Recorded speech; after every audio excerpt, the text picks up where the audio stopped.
सहनाववतु सहनौ भुनक्तु सह वीर्यङ्करवावहै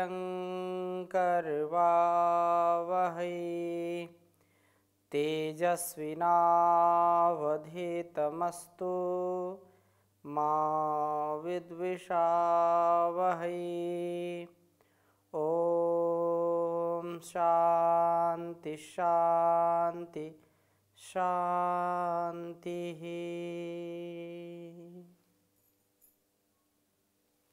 वैदिक जीवन पद्धति की इस कक्षा में आप सभी का हार्दिक स्वागत है, अभिनंदन है। पवित्र मंत्रों का उच्चारण, पवित्र मंत्रों का उद्घोष, उनका स्वाध्याय हमारे जीवन को निर्मलता से परिपूर्ण कर देता है। ऋग्वेद के प्रथम मंडल के 90 सूक्त के हम कुछ मंत्रों का स्वाध्याय कर लिए थे। आज हम आगे बढ़ेंगे और पहला मंत्र, जहाँ वरुण मित्र आर्यमा जीवन के 3 सिद्धांतों की चर्चा की थी, वहीं दूसरे मंत्र में तेजस्विता व अमूढ़ता का उपदेश किया है। सरल जीवन के 3 सिद्धांत जो बताए थे कि द्वेष ना करना, सबके प्रति स्नेह की भावना रखना, मित्र भाव से जीवन को व्यतीत करना, और तीसरा काम क्रोध लोभ का नियमन करना, आर्यमा। इस द्वितीय मंत्र में निर्द्वेषता, स्नेह, जितेंद्रियता को अपनाने वाले लोग या जहाँ आवश्यक धनों को प्राप्त करते हैं, वहाँ वे अकुंठित बुद्धि व तेजस्वी होते हैं, सदा यज्ञमय कर्मों को करने में लगे रहते हैं, ऐसी यहाँ पर प्रेरणा दी गई है। तो इस वेद मंत्र को हम अपने जीवन में उतारने का प्रयास करेंगे। बहुत छोटा मंत्र है, लेकिन देखने में छोटा लगे, घाव करे गंभीर। जो शब्द हमारे हृदय में उतर जाते हैं, वे शब्द हमारे जीवन बन जाते हैं, हमारे संस्कार बन जाते हैं। जिन शब्दों को हम हृदय में उतार नहीं पाते, हृदयंगम नहीं कर पाते हैं, जिस ज्ञान को, वह कितना भी हम सुने, कितना भी बोलें, वैसा जीवन हो नहीं पाता है।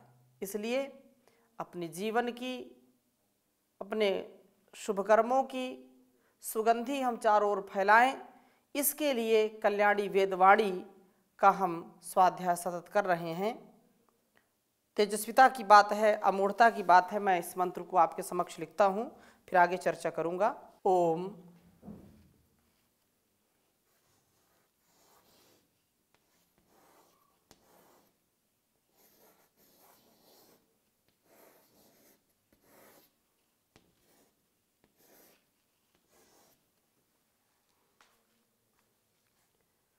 ते ही वस्वो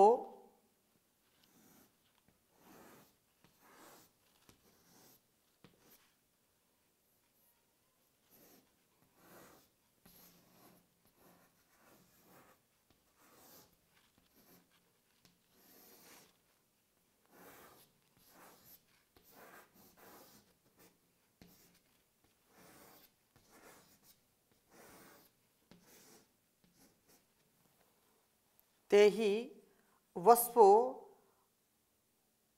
वस्वानास्ते।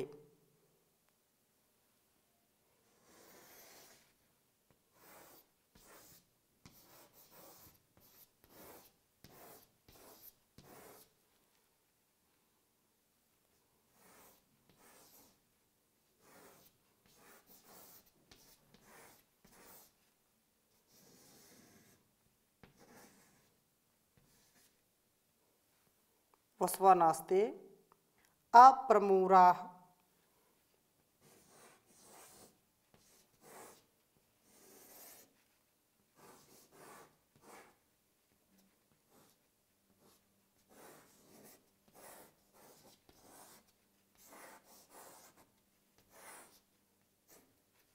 अप्रमूरा महोभिः।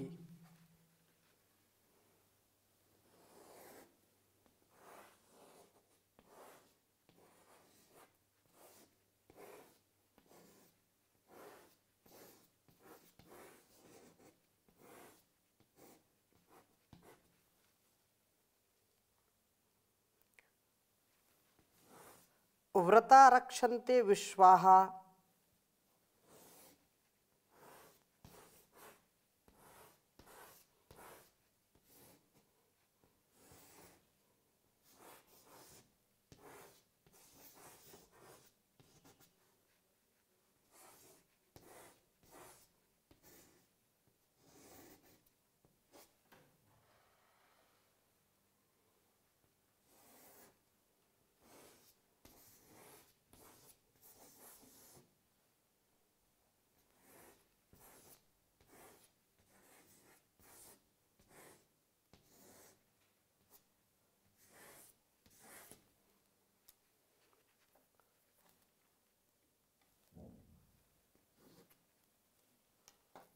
ओम ते ही वस्वो वसवा नास्ते अप्रमुरा महोभि व्रता रक्षन्ते विश्वाः।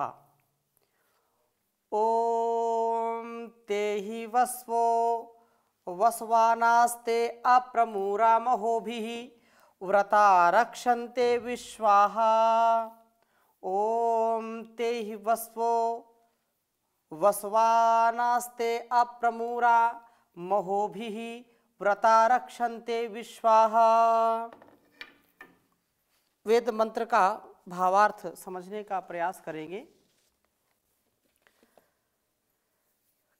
पहले जो दूसरा मंत्र हमने अभी यहाँ पर प्रस्तुत किया है, तो पहले मंत्र में यह चर्चा की थी कि सरल, सुव्यवस्थित और दिव्यता से जीवन जीने के 3 उपाय हैं, 3 सोपान हैं। पहला कि हम सबसे प्रीति करें, ईर्ष्या किसी से ना करें। दूसरा ये है कि हम मैत्री भाव से अपने जीवन को जिएं, मित्रता का, स्नेह का, सौहार्द का, प्रेम का भाव हमारे जीवन में होना चाहिए। और तीसरा कि हम जो दुर्गुण है, दुर्व्यसन है, काम, क्रोध, लोभ, मोह, ईर्ष्या, द्वेष आदि हैं, ये इनका नियमन करें। और इस मंत्र में वही आगे बात बढ़ाई है। वरुण, मित्र और अरिमा ही निश्चय से वस्वः वस्वानाः धनों के धारण करने वाले हैं, जो कि संसार में द्वेष न करना, प्रेम से चलना व काम, क्रोध तथा लोभ को वश में रखना, इन सिद्धांतों को अपनाकर चलते हैं, वे वस्तुओं को धारण करने वाले होते हैं। वस्तुओं से अपने को आच्छादित करते हैं। इन्हें जीवन के लिए आवश्यक धनों की कमी कभी नहीं रहती है। ते इन सिद्धांतों को अपनाने वाले वे व्यक्ति महोभिः तेजस्विताओं के साथ अप्रमुराः अमूढ़ व ज्ञान युक्त होते हैं। जो व्यक्ति वास्तव में दिव्यता से अपने जीवन को जीता है, सैद्धांतिक पक्ष की कभी हानि नहीं करता, सैद्धांतिक रूप से सबल होता है, वैचारिक हो चाहे सामाजिक हो, किसी भी प्रकार से जो कभी भी अपने कदम पीछे नहीं रखता है, सदा आगे ही बढ़ता रहता है, ऐसा सैद्धांतिक, ऐसा दार्शनिक, ऐसा ज्ञान विज्ञान से संपन्न व्यक्ति ही संसार में तेजस्विता को प्राप्त होता है। वह शारीरिक, मानसिक, सामाजिक, आर्थिक हर प्रकार से अपने और अपने परिवार की रक्षा करने का सामर्थ्य प्राप्त कर लेता है। इस प्रकार से वह जो ज्ञान से युक्त होगा, स्वाभाविक सी बात है, ज्ञान विहीना सर्वमतेन भजति न मुक्तिम जन्मशतेन।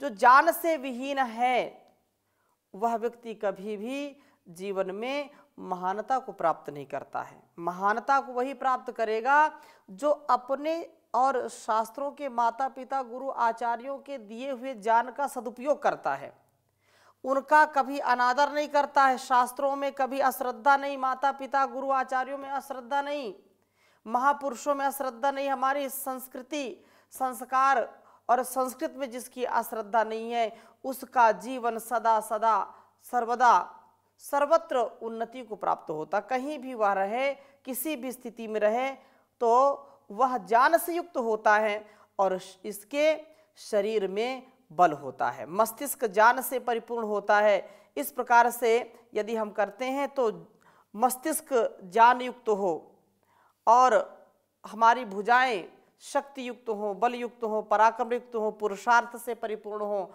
और हृदय श्रद्धा से परिपूर्ण हो। ये तीन जब उत्तम सामंजस्य के साथ जीवन को जीते हैं जो साधक, जो मनुष्य, वह निश्चित ही अपने तन और मन और वतन को स्वस्थ रखने का परम कार्य करते हैं। वो परम सेवा करते हैं, रक्षा करते हैं। इस प्रकार से कहा व्यक्ति जो विश्वाहा सदा व्रता रक्षन्ते, अपने व्रतों का रक्षण करते हैं। वे अपने पुण्य कर्मों को विच्छिन्न नहीं होने देते। इनका जीवन सदा यज्ञमय बना रहता है जो ऐसा जीते हैं। निर्द्वेषिता, स्नेह, जितेंद्रियता, यह बहुत बड़ी उपलब्धि है संसार में आकर के। जिसके अंदर का द्वेष भाव नष्ट हो गया है वो देव के तुल्य हो जाता है, देवता बन जाता है, वो देवी बन जाती है साक्षात। जिसके अंदर स्नेह है, जिसके अंदर करुणा है, जिसके अंदर जितेंद्रियता है, जो इंद्रियों की लोलुपता में रहता है, वो कभी देवत्व को नहीं प्राप्त कर सकता है। इसलिए देवत्व की प्राप्ति के लिए अपने जीवन का उत्कर्ष करने के लिए उस विधाता का, उस परमात्मा का सदा सर्वदा गुणगान करते रहें। तो ऐसी जितेंद्रियता को अपनाने वाले लोग, जहाँ उनको जो चाहिए, जैसी आवश्यकता, जिस वस्तु की जिस प्रकार के सहयोग की आवश्यकता पड़ती है या उसको यह महसूस होती है कि आवश्यकता है, तो परमात्मा कहीं ना कहीं से उसको पूरा करता है। लेकिन उसके लिए व्रती बनना पड़ेगा। व्रता रक्षन्ते, अपने व्रतों को रक्षण करते हैं। ये अपने पुण्य कर्मों को विच्छिन्न नहीं होने देते हैं। इनका जीवन सदा यज्ञमय बना रहता है, सदा सर्वदा सर्वत्र।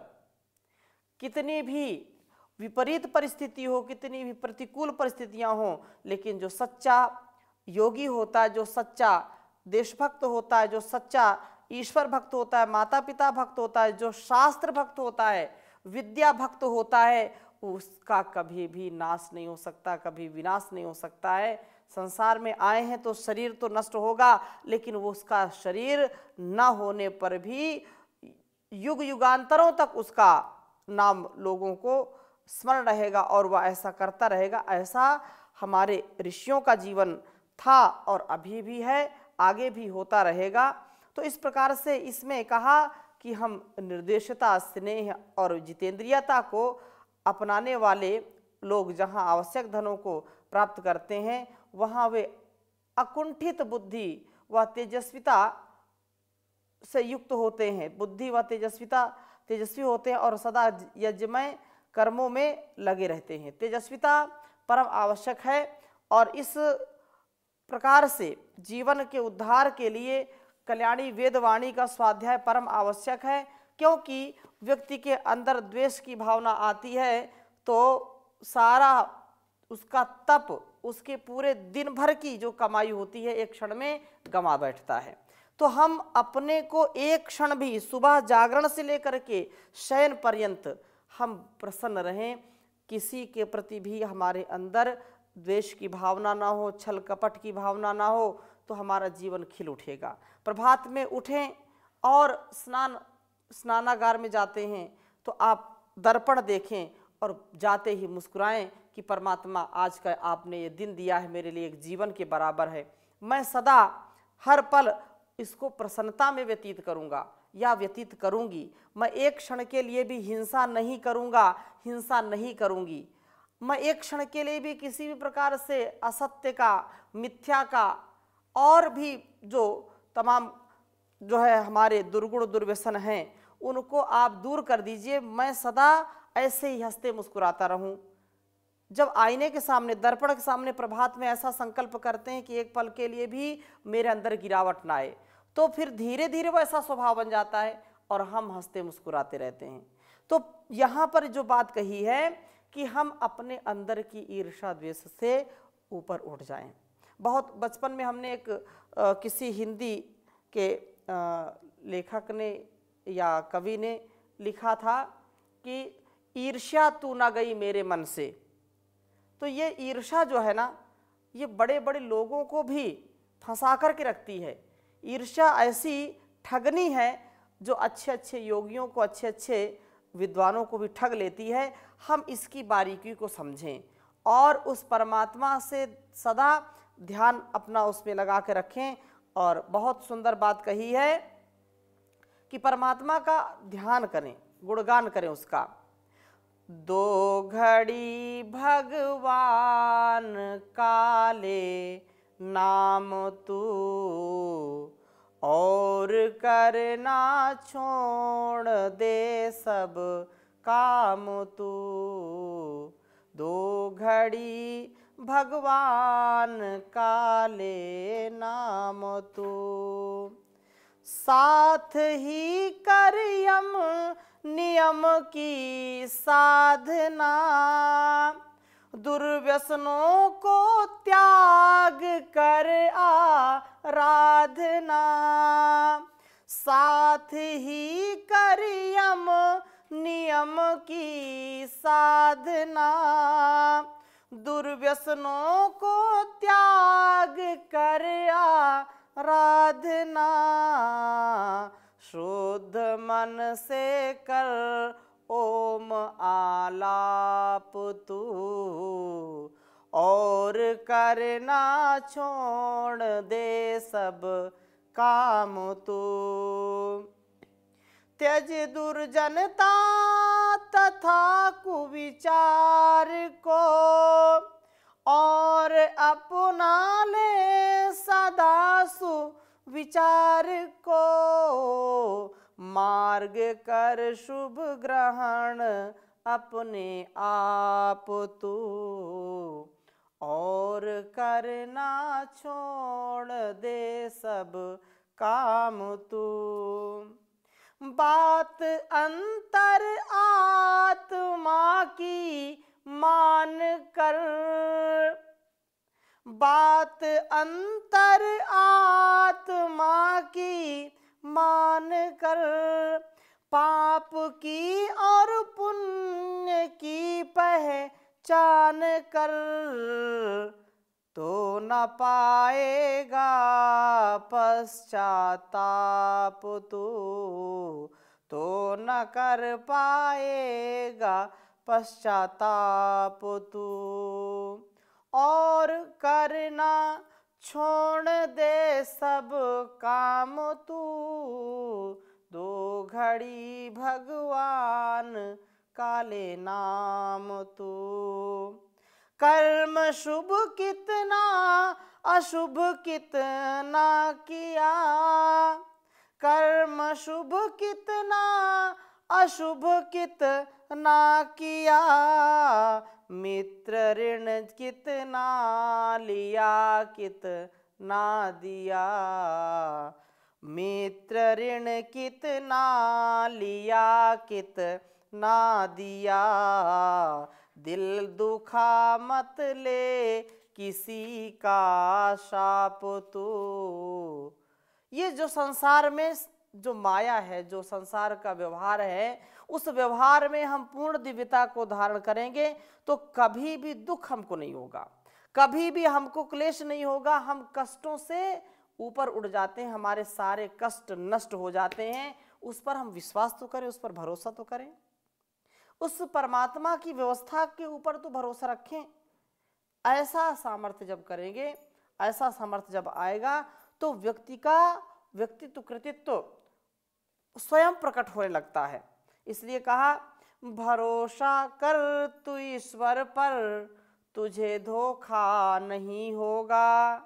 यह जीवन बीत जाएगा, तुझे रोना नहीं होगा।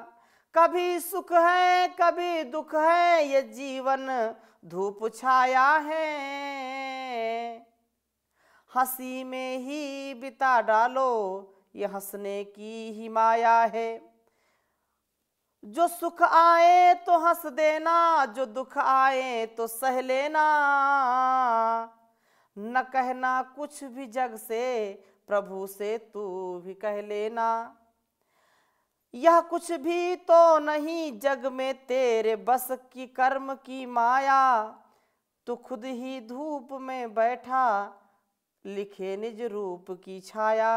कहाँ ये था कहाँ तू था, कभी तो सोच ये बंदे, झुका कर शीश को कह दे, प्रभु वंदे प्रभु वंदे, प्रभु वंदे प्रभु वंदे। तो इस प्रकार से हम प्रभु की शरणागति को प्राप्त करते जाएं। और अगला मंत्र बहुत ही सुंदर इसी से संबंधित है। तीसरे मंत्र में कहा, यद समनामृता मर्तेभ्यः बाधमाना अपद्विषः। ये जो मंत्रों का सार है, इसको पढ़ने का प्रयास कर रहा हूं मैं। जो मंत्र हमारे जीवन में चमत्कार कर देते हैं, एक छोटे से विचार से व्यक्ति कहां से कहां पहुंच जाता है। तो ये मंत्र हमारे लिए बार बार उद्घोष कर रहे हैं, बार बार हमको समझाने का अनेक प्रकार से प्रयास यहाँ पर कर रहे हैं कि ते अस्मभ्यम शर्म यंसनामृता मर्तेभ्या बाधमाना अपद्विषः। ते वे वरुण मित्र अरिमा कि ये जो उपासक अमृता, इनके जो उपासक हैं वो संसार के विषयों के पीछे नहीं मरने वाले होते हैं, जो अमृतत्व से युक्त हैं, जो ज्ञान से युक्त हैं, जो संयम और मर्यादा से युक्त हैं। ऐसे लोग अस्मभ्यम हम मर्तेभ्य वासनाओं से आक्रांत होने वाले पुरुषों के लिए सर्म यंसन कल्याण प्राप्त कराइए। संसार के विषयों के पीछे जो भागते हैं, जो उनको छीनना चाहते हैं, झपटना चाहते हैं, वो कभी भी सुखपूर्वक जी नहीं सकते। जीते जी मरे हुए के समान होते हैं, क्योंकि उनके जीवन का जो सार है, उनका जो व्यवहार है, उसमें कहीं ना कहीं कोई कमी रह जाती है।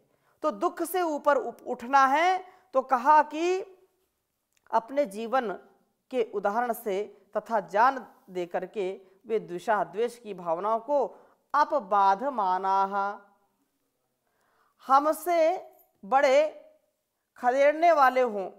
वस्तुतः द्वेष की भावना ही सब प्रकार की अशांतियों का कारण होती है। द्वेष के ऊपर उठ करके व्यक्ति कभी भी पतित नहीं होता है। व्यक्ति द्वेष से ऊपर उठ जाता है तो सदा सर्वदा उसका सिंहासन अर्थात जो उसका आचरण, जो उसका व्यवहार है, जो उसका आभा मंडल है, वो सदा ऊपर रहता है। ऐसा हमको समझना चाहिए। औरों को भी द्वेष से ऊपर उठाते हुए शांति की प्राप्ति कराते हैं। तो शांति की प्राप्ति कब होती है? जब हम स्वयं शांत हों, हमारा चित्त ध्यान में, प्राणायाम में, दान में, तप में, योग में, यज्ञ में, परोपकार में, सत्कार में, सदाचार में जब लगता है तो यह जीवन स्वतः ही दिव्यता से परिपूर्ण हो जाता है। एक अंतिम बात कह के अपनी वाणी को विराम देता हूं। जो लोग ईर्ष्या द्वेष करते हैं वे खाली मन ज्यादा रहते हैं, और खाली मन शैतान का घर होता है, ऐसा कहते हैं। तो अपने मन को यदि ईर्ष्या और द्वेष से, छल कपट से बचाना चाहते हैं तो एक पल भी अपने को खाली ना रखें। जो भी सेवा मिलती है उसमें चाव के साथ सेवा करें, भाव के साथ सेवा करें, तो निसंदेह यह संपूर्ण संसार एक दिन संपूर्णता से स्वस्थ होने, तन से और मन से, दोनों से, क्योंकि द्वेष, ईर्ष्या द्वेष ये मन का विकार है, ये बीमारी है एक प्रकार की। तो इस बीमारी से बचने का उपाय ये है कि हम वेद माता की शरण में आ जाएं, और वेद माता जैसा अपना उपदेश आदेश हमको सुनाती हैं, हम उसी जीवन को आत्मसात करेंगे तो सुखमय जीवन जिएंगे, आनंदमय जीवन जिएंगे। इन्हीं शुभ कामनाओं के साथ आज की कक्षा को यहीं पर विराम देते हैं। शेष चर्चा अगली कक्षा में करेंगे नए मंत्र के साथ। ओम शांति शांति शांति। ओम श्री परमात्मने नमः। ओम श्री गुरुभ्यो नमः। ओम सर्वेभ्यो नमः।